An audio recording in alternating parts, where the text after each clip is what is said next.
6வது திதியாக வருது ஜோதிட சாஸ்திரத்தில். இந்த சஷ்டி திதி தான் வந்து எதிரிகளை அழிக்கக்கூடிய ஒரு திதி. கடன் பிரச்சனை, நோய் பிரச்சனை, எந்த பிரச்சனை இருந்தாலும் இந்த சஷ்டி திதி தான் வந்து எல்லாத்துலேயும் வந்து வெற்றியை கொடுக்கக்கூடிய சஷ்டி திதி. அதனால தான் இங்கே வந்து திருச்செந்தூரில் இந்த சஷ்டி திதி வந்து சீரும் சிறப்புமாக கொண்டாடப்படுகிறது. அதாவது தொல்காப்பிய காலத்திலிருந்து இந்த திதியானது கொண்டாடப்படுகிறது. இந்த சூரசம்காரமானது கொண்டாடப்பட்டு வருகிறது. சூரன் அப்படிங்கிறவன் நமக்கு வந்து ஒரு எதிரியாக இருக்கக்கூடியவன். அது மாதிரி நம்ம மனசுலேயும் நிறைய எதிரிகள்லாம் இருக்காங்க. போட்டி, பொறாமை, ஆசை, அது மாதிரி நிறைய போட்டிகள் இருக்குது. அந்த மாதிரி சில போட்டிகள், பொறாமைகள் எல்லாம் அழிக்கக்கூடிய ஒரு திதியாக இந்த சஷ்டி திதி இருக்குது.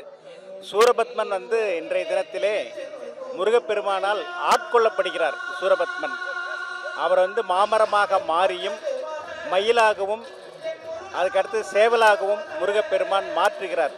இப்படி ரொம்ப சிறப்பு வாய்ந்த ஒரு திருச்செந்தூர் சூரசம்காரம் வந்து ரொம்ப ரொம்ப வந்து சக்தி வாய்ந்தது. என்ன நம்ம வேண்டிக்கிறோமோ அது எல்லாமே நமக்கு கிடைக்கும்.